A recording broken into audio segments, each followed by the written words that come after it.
Quem é João Hélio de Almeida? João de Almeida é filho de Joãozinho do Finado Luta, é residente domiciliado na Lagoa Verde, localidade do subúrbio carirense, local que eu gosto muito, da Lagoa Verde. Profissionalmente eu sou professor. Eu sou professor substituto do Departamento de História da Universidade Federal do Sergipe, pelo menos até abril de 2009. E também sou professor do Polo de Educação de Distância da Unip em Carira. Atuo nessa área de educação e também de empresário. Eu e minha esposa temos um estabelecimento, a lanchonete, também em Carira. A minha formação é de historiador. Sou graduado em História pela Universidade Federal do Sergipe e especialista em Ciência da Religião também pela mesma instituição. No máximo, sou escritor, tenho um trabalho publicado, que é o livro Carira, que eu lancei no ano 2000 e ainda tem alguns exemplares que estão circulando, a edição não está esgotada.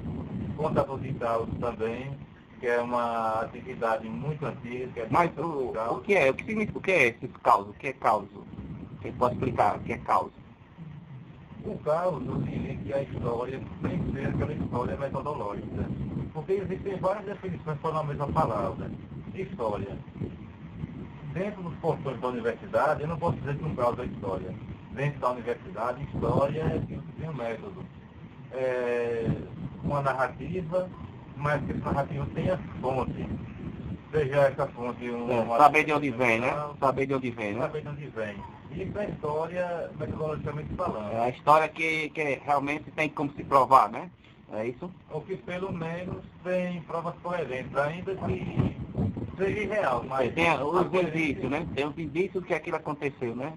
A ciência quer saber da coerência daquela prova. Se depois alguém vai desmentir, tudo bem, mas o caos não. O caos é história popular. A história popular é contada de diversas formas. Pouco importa como. E também a ocasião de se contar um caos, são ocasiões muito naturais. E o caos eu comparo muito às fábulas. Uma fábula de Esopo é um caos. Um mito grego, eu também comparo muito a um caos, porque eles trazem lições de moral, de uma coisa e de outra. Vejam só, aqui na nossa região é muito comum falar de governo, e também ali fogo corredor. Aquelas bolas de fogo, né? Sim, mas não é simplesmente bolas de fogo que assustam as pessoas em determinados lugares. Essas bolas de fogo existem por uma contradição a ditames superiores. Por exemplo, para o catolicismo tradicional, eu diria até que para o catolicismo oficial, compadres são mesmo que irmãos. E sendo irmãos, havendo relações amorosas entre esses compadres, seria um incesto. Não um incesto sanguíneo, porque os compadres não são irmãos consanguíneos, mas são irmãos divinos. O padrinho é o segundo pai de uma criança, então isso torna, não a família consanguínea, mas para o cristianismo católico, isso aí é uma união pelo laço divino. Então, um compadre que tem relação sexual com uma comadre ou vice-versa, isso é um incesto. Tem uma punição. E a punição é depois da morte virar bola de fogo e sai eternamente, se entrecruzando como uma maldição pelo pecado. Então, isso é, digamos que, uma lição de moral e é, digamos que, algo para dar exemplo. Que não haja coisas desse tipo. É o faz mal. Sempre nos nossos casos, sempre tem aquela história de um faz mal. Mas por que faz mal? Pouco importa. Faz mal. Não tem uma explicação. A explicação é filha. Então, isso seria uma explicação do faz mal compadres manterem relações. Faz mal porque... E um compadre namorar com a comadre, né? Virão no inferno. Então, isso é história. Mas só que uma história é causa. Mas não pode ser história acadêmica, não. Pode. Pode ser história acadêmica, desde que seja certificado por um método. A academia pede um método. Então, tem que ter um método de história oral, você quer ter uma entrevista, você tem que assinar o questionário, ou assinar uma carta de sessão, como está dando a sua entrevista. Seria um método, o orientador aceita, passa por uma banca de examinação, a banca aprova, pronto, está lá o seu caso, enquanto cultura popular. Isso pode, então, além de, como eu disse, da história, especialista em ciência da religião, inscrição e também contador de causa. É como a mesma coisa, é como se fosse história de Papai Noel, né? História de outros seres também, né? Como Saci e tudo mais. Né? Sempre vai ter uma explicação que aconteceu aquilo, mesmo que não tenha uma coisa real, né? Não tenha uma coisa realmente que você toque, leve, não, isso aqui foi feito por ele, tal, e tenha como explicar aquilo, né? Mas um caso sempre vai ter o quê? Vai ter uma explicação lógica para ele, mesmo que isso seja subjetivo, né? E as pessoas não tenham como palpar essa prova. Não é isso? Aí tá, mas você, quando você passou a gostar mesmo de história, assim, você passou, não só história de Caria, mas história em geral. Eu acredito que foi uma coisa que nasceu naturalmente. E tem um ditado entre alguns historiadores que para os acontecimentos não existe uma causa, mas existem várias causas. Talvez existam várias causas para essa minha predileção pela história. Primeiro, o ambiente familiar. Não que houvessem graduados em história da minha família, não. São pessoas que no máximo pegaram o ensino médio, os meus familiares. Mas o ouvir contar histórias e o gostar dessas histórias, da importância das histórias. A formação do leitor que já foi muito cedo. Desde criança, eu já pegava um cordel, uma revista de quadrinho, uma coisa para ler, e isso eu fui tomando gosto por isso. Depois também, uma época eu fui colecionador compulsivo, colecionava revista em quadrinhos. Tinha amigos também que faziam isso, né? Amigos que faziam isso, e a amizade é uma grande influência. A gente acaba tendo esse parecer com os amigos. Eu tive muitos amigos, e ao contrário de outros coleguinhas, eu tinha amigos mais velhos. Alguns amigos 3 ou 4 anos mais velhos. E sempre o menorzinho tem imitado mais velho. E eu sempre tomando esses como espelho, esses outros gostavam de uma leitura diferenciada, de uma música diferenciada. E isso acaba... Uma música que não era do gosto de todo mundo, né? Sim. E essa coisa que não é do gosto de todo mundo, exótico, a gente também começa a se apaixonar por exótico. E eu não quero dizer isso como uma preconceituosa, e ler em Cari na década de 80 já é algo muito exótico. Hoje em dia também o leitor é mínimo. Mas você assim, atribui, você acha que por quê que está assim, o leitor? Você acha que diminuiu, aumentou, como foi? Na minha opinião, o leitor diminui. É uma diminuição considerável, porque é cultural. E muitas vezes, de forma medíocre e hipócrita, joga-se essa culpa em professores ou em alunos. É claro, é uma forma de mascarar. Eu também, com isso, não quero isentar professores e alunos da responsabilidade. Tem sim, mas a responsabilidade vamos dividi-la com os pais, os amigos, a sociedade e, quando vem para a sociedade, é como um todo.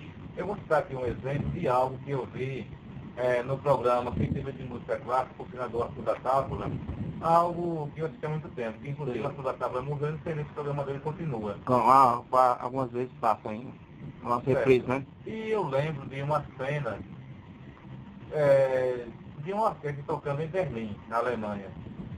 E jovens ouvindo música clássica. E eu fiquei pensando, meu Deus do céu, mas isso para o Brasil chega até a ser uma aberração.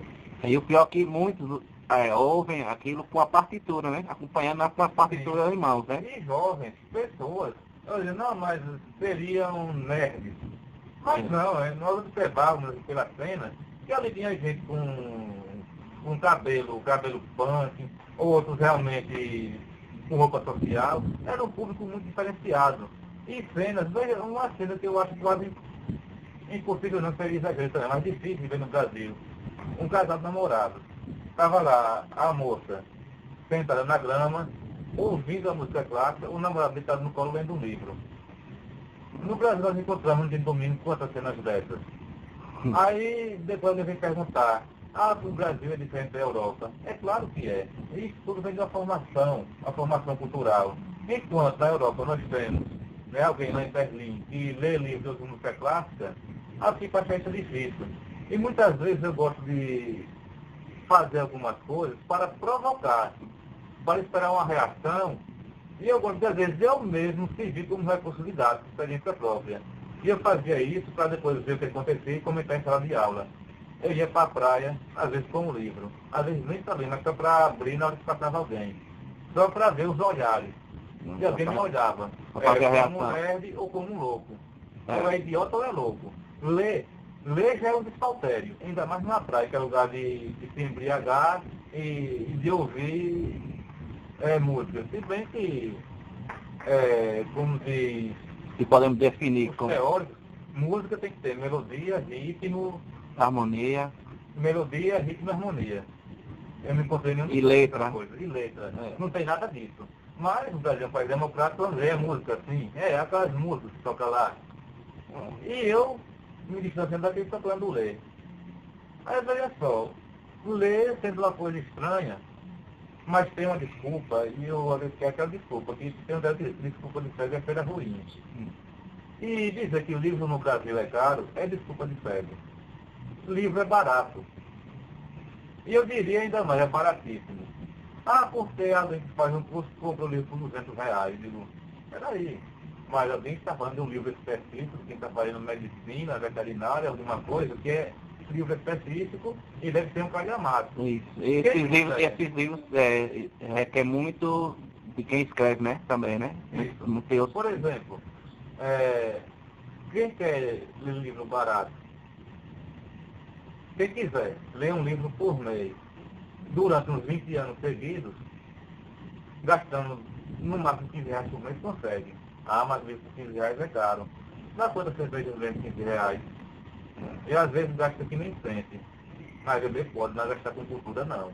Aí onde está a coisa. Não há uma formação cultural de base. Não existe base que forme a cultura popular. Então, por isso que as pessoas não leem. Porque não há essa cultura de base. Não vem da família, né? Nem da sociedade. Sim, e por que assim você resolveu escrever esse livro? Como você colocou na sua cabeça, quando passou para sua cabeça que você queria escrever esse livro? Já havia muito tempo ou foi de um estalo assim? Na verdade, não foi de um estalo, não. Foi algo que nasceu até naturalmente.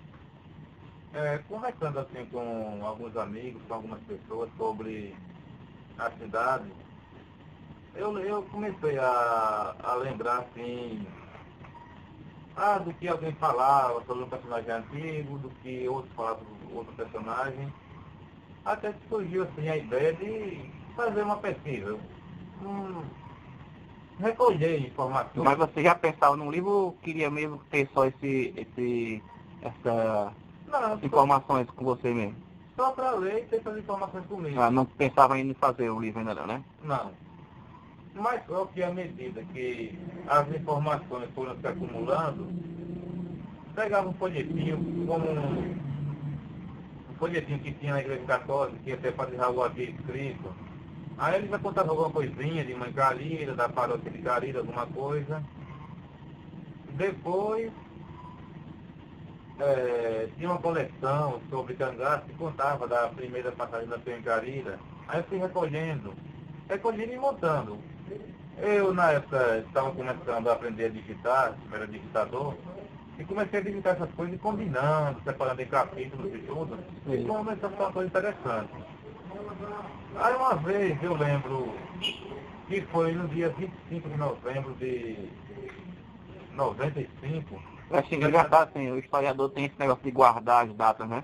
É interessante. Que o meio é natural, né? É natural, porque muitas vezes a gente diz que o historiador fica decorando nomes, datas e fatos, mas não é. Até porque a nova metodologia histórica abomina um pouco isso. Só que a gente lida tanto com datas que acaba pensando. E eu não lembro a data. Era feriado municipal aqui. Aí eu tive a ideia, bom, é feriado municipal aqui, eu vou aproveitar esse feriado e vou passar no Instituto Histórico e Geográfico e ver se encontro alguma coisa sobre Carira. E encontrei.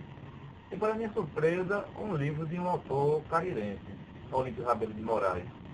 Primeiro prefeito daqui, livro Memórias. E depois outro, Retalhos de História. Chega o Ele já tinha 2 livros já escritos com a história de Carira, né? 2. Ah. Assim, a história de vida dele, mas Tem passagens da história de Carira. Mas assim, tinha muito da estatística e tal, dados geográficos mesmo. Ou era mais uma coisa assim, tipo romântica, uma coisa mais só história mesmo? Memória. As memórias dele. Tipo o diário dele. Não é um diário, eu creio que entender como é. Mas aquela coisa, no ano de 20 e pouco, eu vi acontecer na parte do comércio aquilo. Meu pai era comerciante, presenciou isso e aquilo. Então, ele contando o que presenciou e o que o pai contou. E foi escrevendo. Depois, com o tempo, eu fui contando mais material. No prefeito também, chamado Antônio Conrado de Souza, mais popularmente Antônio Conrado, também escreveu nos folhetinhos com memórias dele, algo muito mais simples que o que o Ricardo escreveu, mas já falava algumas coisas. E eu fui começar a compor. Tirava um trecho de Olímpio Rabelo, um trecho de Antônio Conrado, um trecho do folhetim de Padre Raul. Sem saber, eu estava montando um método. Sem saber. Aí depois apareceu até romance. Para quem não sabe, nós temos romancista carirense. Nós temos memorialista e romancista. Olímpio Rabelo, memorialista, eu também memorialista, porque academicamente falando, o meu livro não é história, é memória. Porque para ser história teria que ser uma coisa acadêmica, com referenciais, algo muito complexo. Tem que ser analisado por várias pessoas, né? Sim. Mas como eu escrevi antes de ser um acadêmico, entra como memória. Então você, no caso, você não tinha estudado ainda, não era um profissional da área, no caso, né? Então, para todos os efeitos, eu sou memorialista. Historiador de formação, mas como escritor memorialista. E João Rabelo tem mais ou menos uns 5 romances ambientados em Carira. E eu diria que se muito souber da população carira, se 5% da população souber que nós temos um romancista aqui, tínhamos, né, que ele já é falecido e passou a seguir em Belo Horizonte. Mas tem um romance chamado Teresa, que é ambientado em Carira. E personagens que realmente existiram. Tem personagens fictícios que ele cria, mas tem personagens reais de João Rabelo. E eu comecei, como eu já tinha lido Olímpio Rabelo, eu sabia que João Rabelo estava falando de fictício e de real. Quando eu organizei o dia, eu disse, está faltando alguma coisa para terminar esse trabalho. Vou fazer o seguinte, vou entrevistar pessoas. E na época, um amigo meu, que inclusive hoje é falecido, José Divaldo Júnior, conhecido como Júnior Divaldozinho, ele disse, vamos gravador para você que vai entrevista, né? O gravador é uma novidade, gravador com fitinha pequenininha, só tem jornalista, repórter. Aí eu peguei e saí entrevistando. Aí você entrevistou as pessoas mais antigas, pessoas que conheciam mais da história da cidade, não é? Exato. Inclusive, meus 3 maiores entrevistados já faleceram. Seu Pedro Solona, João de Pequena e Joãozinho Bento. Esses já faleceram, mas entrevistaram informações valiosíssimas. E sempre aquela coisa que o povo dizia, esses velhos estão mentindo. Eu não se preocupe.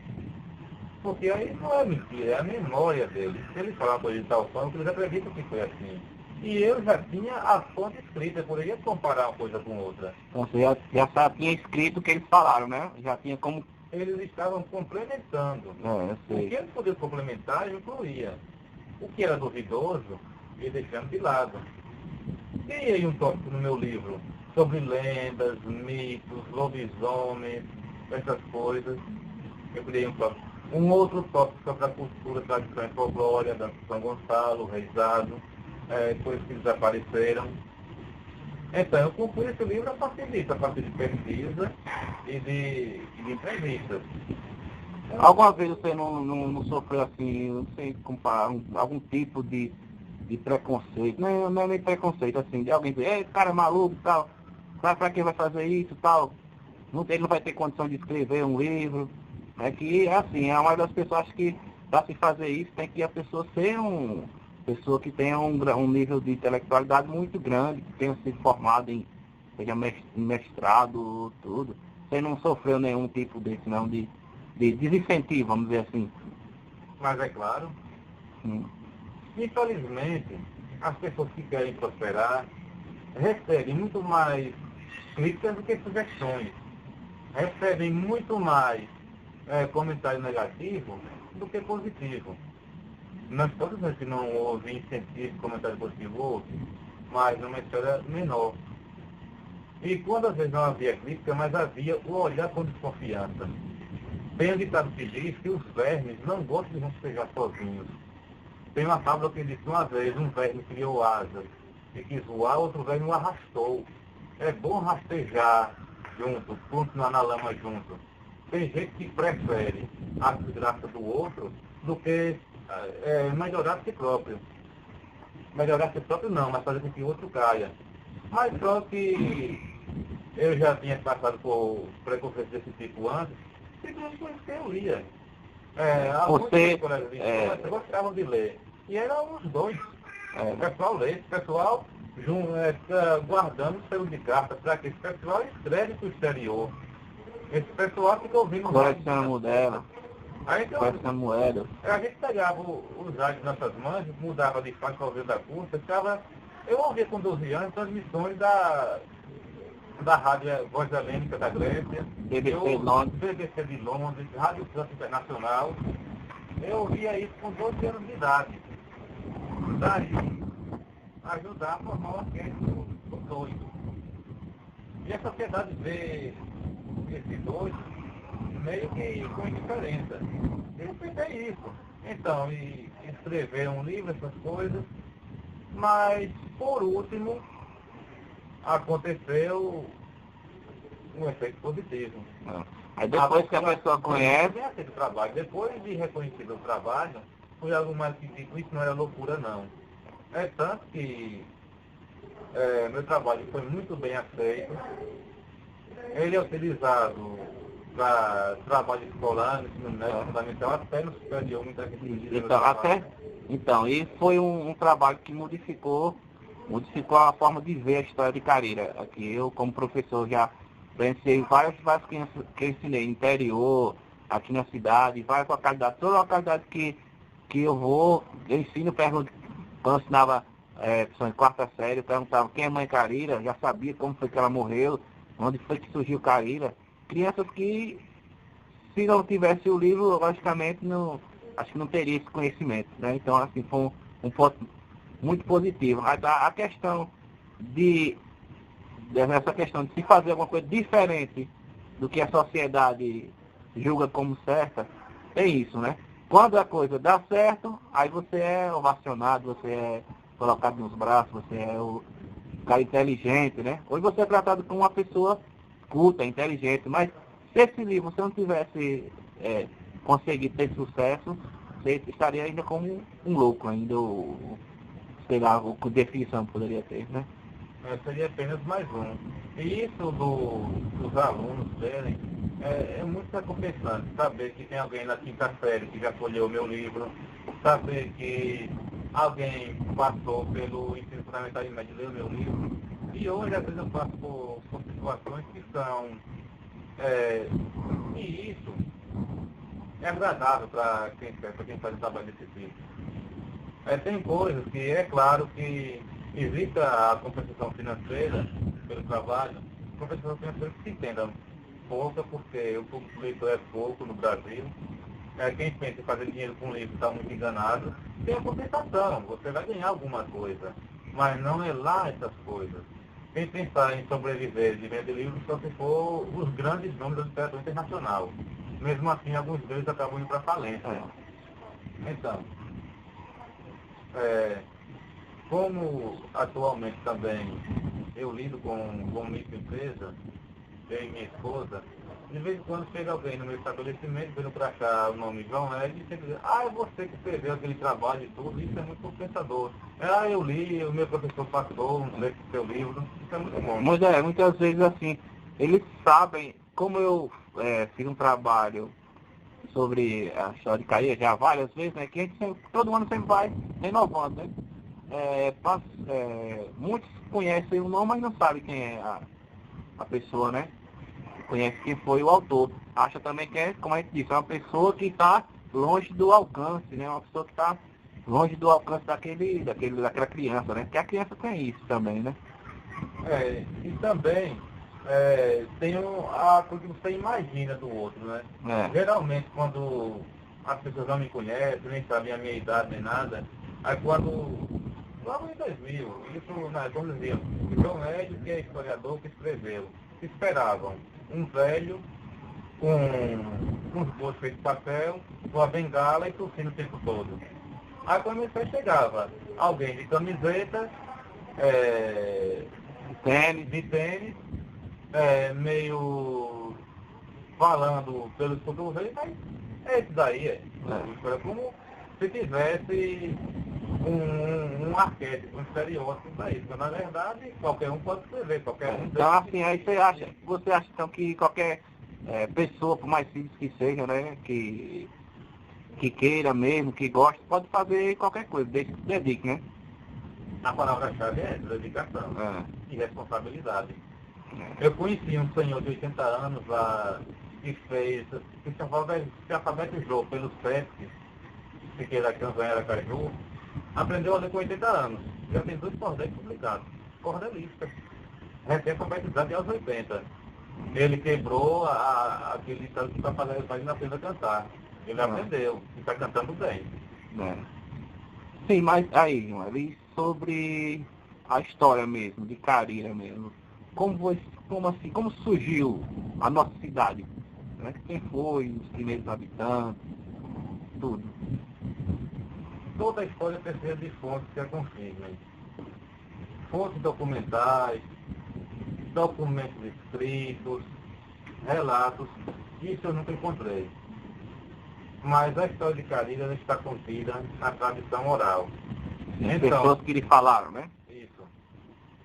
Olha que o Rabelo escreveu, o irmão dele João Rabelo escreveu, outras pessoas contavam, mas através da tradição oral. Por isso que às vezes um ou outro vem e diz, mas quem garante que foi assim? Ninguém está garantindo. Mas as evidências apontam e tudo indica que foi assim. Havia viviam índios, é uma coisa óbvia. Havia questão de Sergipe, havia índios sim. Qual tribo? Não se sabe, talvez Cariri, talvez daí o nome Mãe Carira. Ela vivia, segundo contos antigos, na região entre Sacutopo, hoje já perto da Vila Nova, digamos que entre Vila Nova e o povoado Juá, naquelas imediações. Eles viviam ali próximo às Aléias, né? Entre a Azaleia e o Campo do Juá. Pronto. Aquela área ali. Só para situar mais, né? E algumas pessoas começaram a invadir território indígena. Os índios, tendo seu terreno invadido, começaram também a roubar o fruto das roças dos invasores. Então, o invasor roubou o terreno do índio e o índio ia lá e roubava a roça do invasor. Ele tinha que se alimentar, né? Já que ele não tinha onde plantar, que as pedras tinham sido roubadas, né? Ele tinha que se alimentar de alguma forma, né? É óbvio. Então, e diz a tradição, nós não sabemos dos outros índios o que aconteceu. Mas a própria Mãe Carira, ela é ferida em uma ocasião que o pessoal do roçado jogam cães sobre os índios, ela é ferida pelos cães e ela vai sair de frente da casa do vaqueiro João Martins de Souza, que ele é o primeiro a construir uma casa em Carira. O primeiro habitante não, seria uma incoerência entre que haviam índios. Eu diria que é o primeiro a edificar, a começar a povoação. A primeira casa então foi dele, né? Foi. Muitas pessoas especulam que a casa foi aquela, foi essa, mas uma coisa eu quase te garanto, ninguém sabe. Ninguém sabe e foi. Tem gente que especula foi essa, foi aquela, mas é especulação.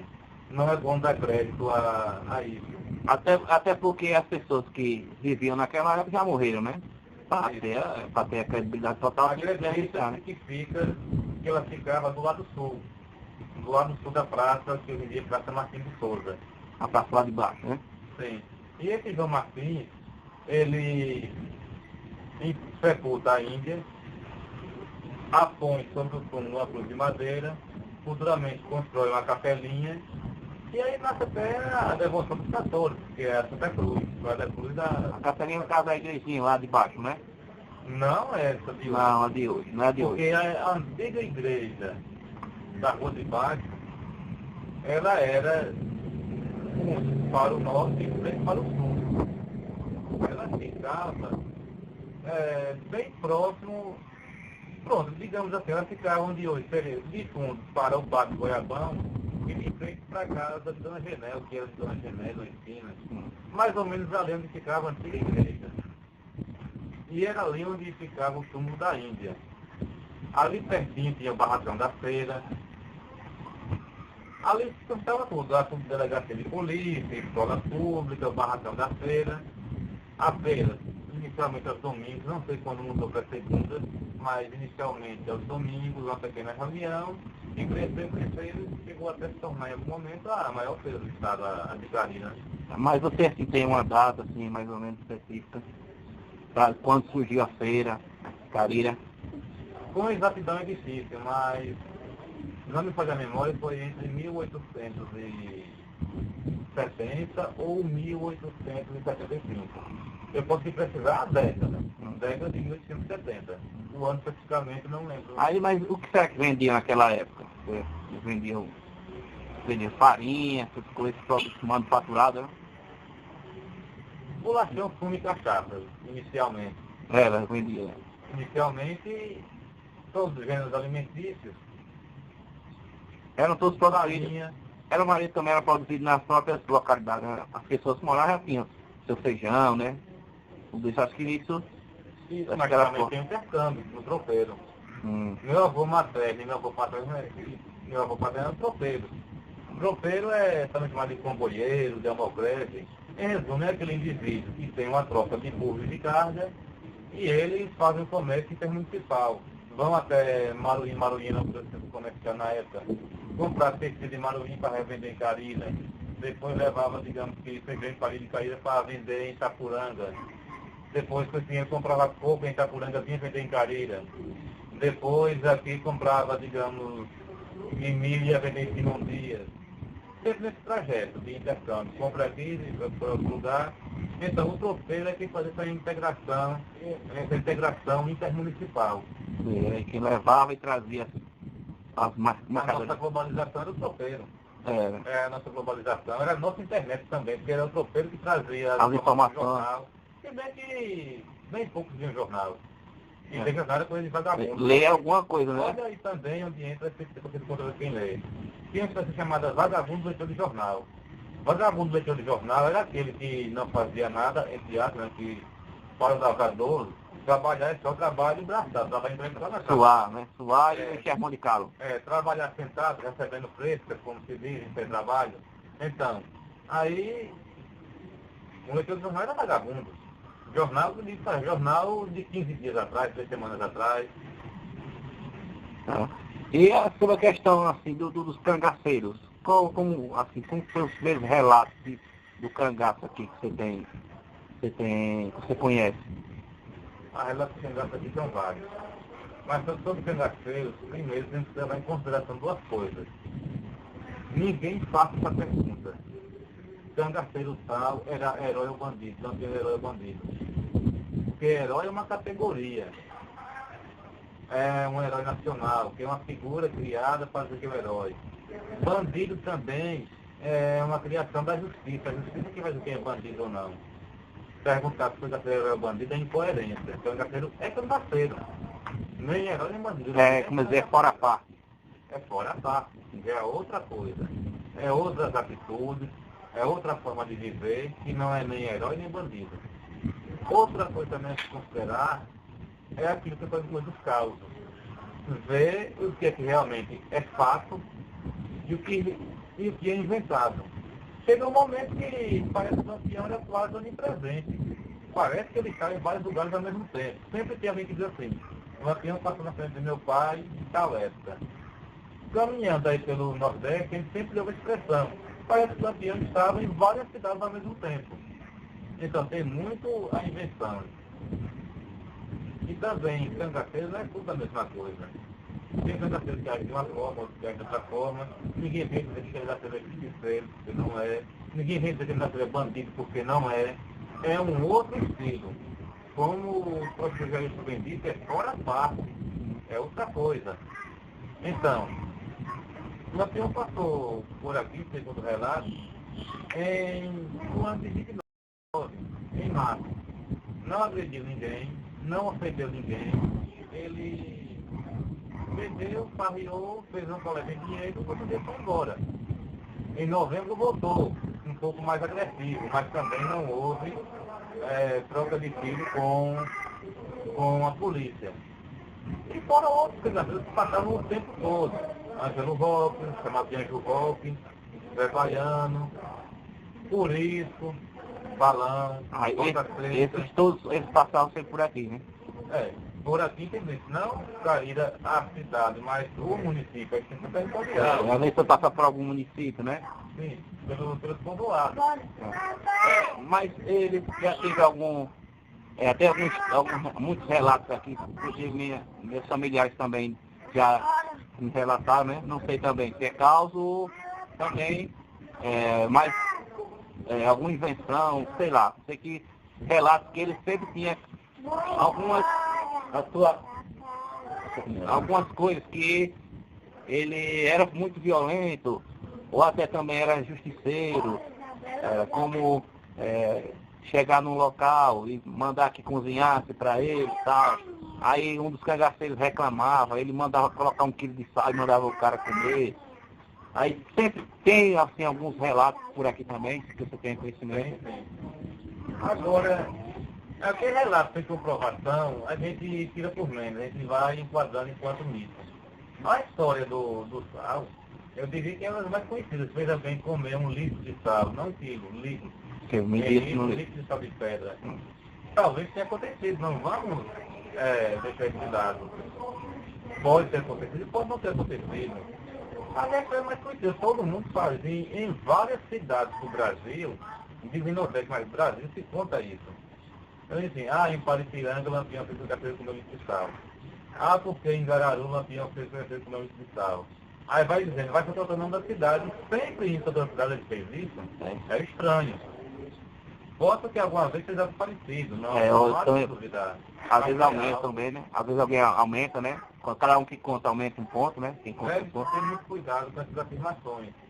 Tem as invenções que inventava, e quanto a outras atitudes, tem que observar isso. Acontece muitas vezes, digamos, eu cometo um ato e posso ser discriminado sem coisa mais que fez isso. Outra pessoa comete o mesmo ato, não, estou falando que fez isso. Né? Alguns cometem atos que são percebidos, outros passam desapercebidos. Tudo que o Zaceiro faz é meio de represália. A polícia fazia a mesma coisa ou pior. Mas a polícia é da polícia, é a ordem pública, podia. A polícia pisava no pescoço, quebrava a coluna de um, castrava outro. Mas não, é a polícia, é a ordem pública. O cangaceiro não. E às vezes, por exemplo, o Zé Baiano era o conhecido serrador. Serrava mulheres nas partes íntimas do rosto, nas nádegas, nas costas, com ferro em brasa. Aí pronto, foi Zé Baiano que inventou o ferrar as pessoas. Havia uma lei no Império. Uma lei no Império que tinha lá como punição ferrar em brasa alguém. O açoite, castigo físico do Império. Na República que vai desaparecendo. Ninguém é submetido a tortura. Mas durante o Império, forca, havia pena de morte, havia ferrar em brasa, o açoite, a tortura enquanto punição. O cangaceiro era do meio, também ferrava, também punia. E sobre a questão de tecnologia, assim, o que você tem para relatar sobre tecnologia? A chegada de TV, de rádio, os meios de comunicação aqui em Cariri.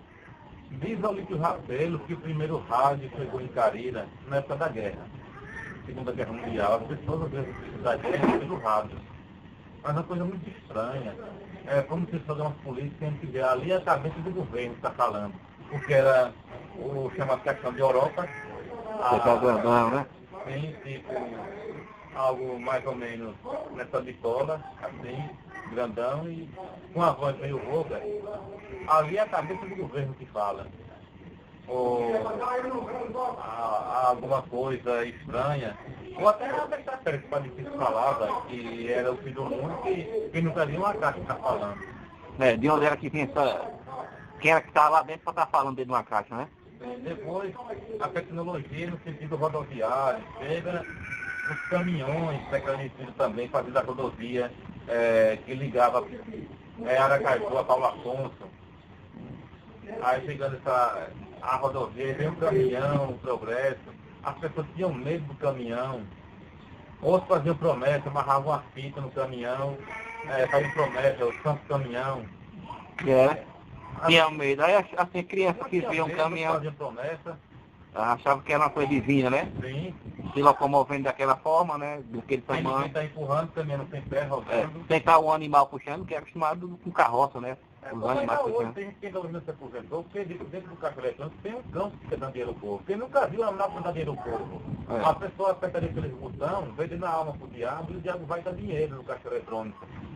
Então, isso é fácil de imaginar. Então, a partir de um demônio que está dentro do caixa eletrônico e um caminhão que é santo, a diferença não é muita. E olha que aí temos uma distância temporal.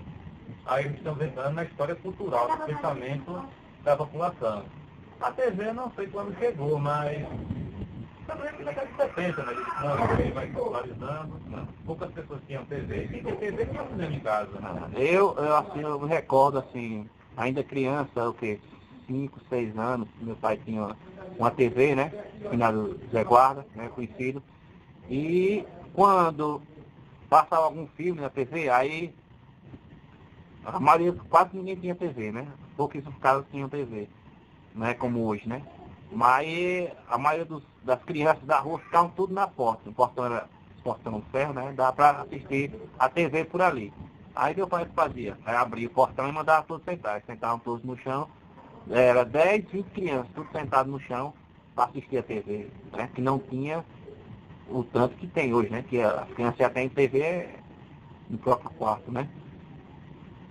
Mas sobre a questão de criança, cultura da criança, o que você poderia dizer, assim, principalmente para os alunos lá do Encanto de Fada? Questão cultural, o que você teria para falar, passar para eles? Bom, professor Jair, você me pergunta sobre cultura para criança, justamente depois de perguntar sobre tecnologia. Não sei nem se foi premeditada essa pergunta sua, mas a tecnologia ajuda a criança a pensar e também atrapalha muito. A criança, eu vejo, tem que dividir seu tempo para 2 tipos de brincadeira. Nunca esquecer a brincadeira de quintal, de se rolar pelo chão, o contato com a natureza, com a terra, com a grama, o correr.